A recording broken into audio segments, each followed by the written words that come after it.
प्यारे बच्चों, हम लोग पिछले लेक्चर में बोर के परमाणु मॉडल को और उनमें जो कमियां थीं उसको हमने पढ़ा।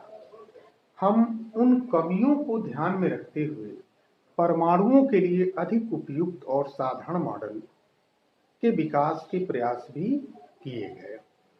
इस प्रकार के मॉडल के निर्माण में जिन दो महत्वपूर्ण तथ्यों का अधिक योगदान रहा, जो उसके बाद उनके मॉडल में सुधार करके जिनका योगदान रहा, ठीक है ना, वे पहला द्रव्य का दायित्व व्यवहार सामने आया और दूसरा हाइजेनबर्ग का अनिश्चितता का सिद्धांत आया था।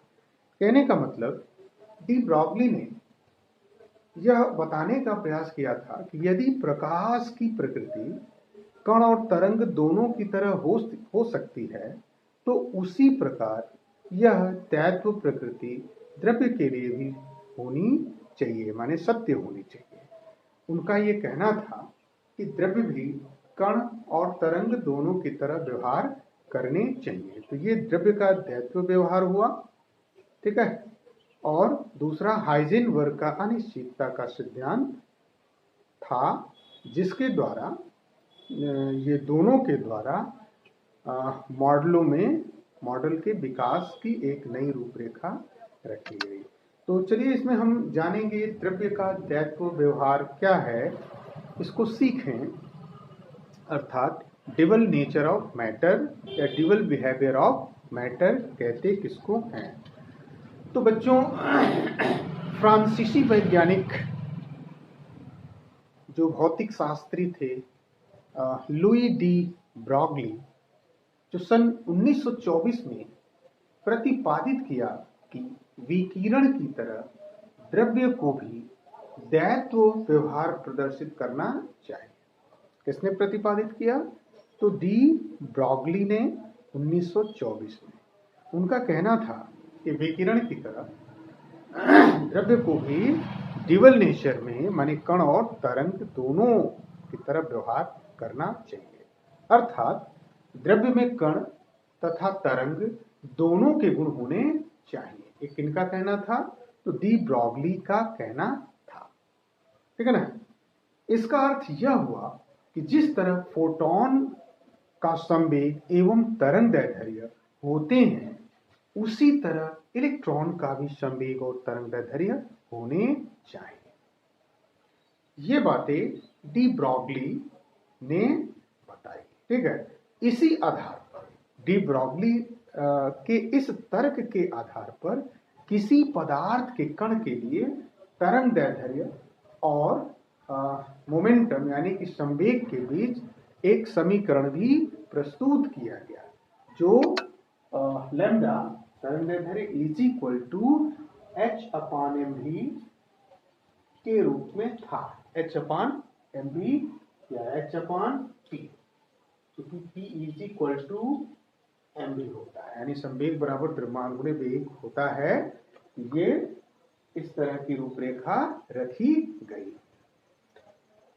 तो कहने का मतलब कि बोर के परमाणु मॉडल में जो कमियां थी, उन कमियों को पूरा करने के लिए अन्य वैज्ञानिकों ने, साइंटिस्टों ने मॉडलों में सुधार करना चालू किया।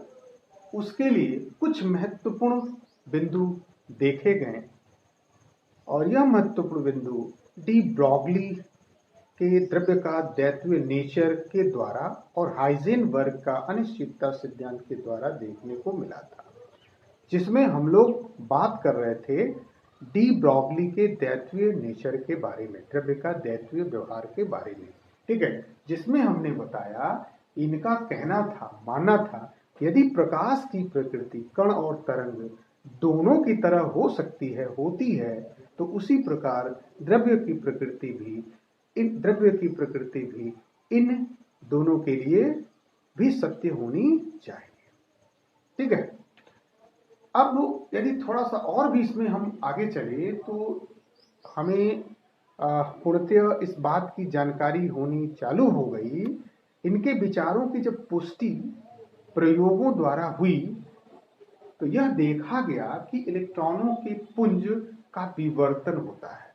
विवर्तन विवर्तन हम लोग सीखे हैं किसी अवरोध से होकर के या उसके आसपास के तरंगों के फैलाव को हम क्या कहते हैं? विवर्तन कहते हैं। या इसको हम ऐसे भी कह सकते हैं, यदि प्रकाश की एक बाधा के चारों ओर झुकने या एक छोटी सी जगह में से गुजरने के बाद जो फैलने की प्रक्रिया है वो विवर्तन है। माने एक विरोध के बाद उसका फैलना ही विवर्तन कहलाता है। तो जब ये देखा गया, साइंटिस्टों ने देखा, तब ये मानना चालू हुआ कि विकिरण की तरह द्रव्य भी दैत्य व्यवहार होता है, के अंदर भी दैत्य व्यवहार होता है। और इसी सिद्धांत के आधार पर इलेक्ट्रॉन सूक्ष्मदर्शी की भी रचना की गई, जो इलेक्ट्रॉनों के तरंग जैसे व्यवहार पर उसी प्रकार आधारित है जिस प्रकार साधारण सूक्ष्मदर्शी की रचना प्रकाश की तरंग प्रकृति पर आधारित है। ठीक है। आधुनिक वैज्ञानिकों ने क्या किया, इसमें और अधिक शोध कार्य किए और करने के बाद इलेक्ट्रॉन सूक्ष्मदर्शी को एक महत्वपूर्ण उपकरण कहा। ध्यान दीजिए कहां से कहां हम लोग चल रहे हैं, ये सब सिद्धांत है, इसको जानना है। ठीक है। तो इलेक्ट्रॉन सूक्ष्मदर्शी को वैज्ञानिकों ने एक महत्वपूर्ण उपकरण कहा। अच्छा, क्यों न भी कहें, क्योंकि एक ऐसा उपकरण है जिसके द्वारा किसी भी वस्तु को लगभग 150 लाख गुना फैला करके बड़ा करके हम देख सकते हैं, इसलिए एक महत्वपूर्ण उपकरण कहा। ठीक है। इसके अतिरिक्त डी ब्रॉगली के अनुसार प्रत्येक गतिशील वस्तु में भी तरंग के लक्षण होते हैं, ये कहा गया। यानी डी ब्रॉगली साहब वहीं तक नहीं रुके, उनका यह मानना था कि समस्त सारे वह वस्तु जिसके अंदर क्या है, द्रव्यमान है, यानी कि संगति है, या कह सकते हैं जो गतिशील है, उनमें भी तरंग के लक्षण होते हैं, ये कहना था। अब आप सोचिए, साधारण वस्तुओं का अधिक द्रव्यमान होता है। साधारण वस्तु में वो सारी वस्तुएं जो हम देख रहे हैं, ठीक है, अधिक द्रव्यमान यानी संगति होने के कारण उनसे संबंधित तरंग दैर्ध्य इतनी कम होगी कि हम उसे समझ ही नहीं पाएंगे। ठीक है।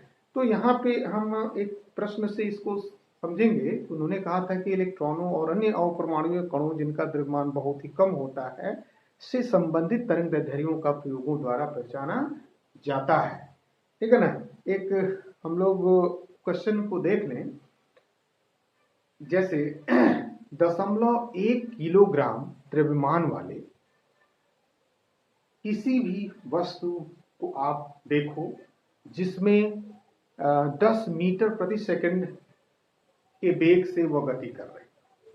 माने एक हम ऐसे वस्तु को देखें जिसका द्रव्यमान 0.1 kg, यानी कि द्रव्यमान कितना है, 0.1 kg का द्रव्यमान वाली कोई वस्तु है जिसमें गति हो रही है, और वह गति 10 मीटर प्रति सेकंड या सेकंड इनवर्स वेग से गति कर रही है। माने इतने वेग से ये गति कर रही है और इसका द्रव्यमान है 0.1 किलोग्राम।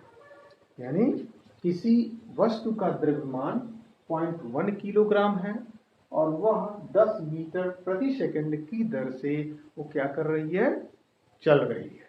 मान लेते हैं।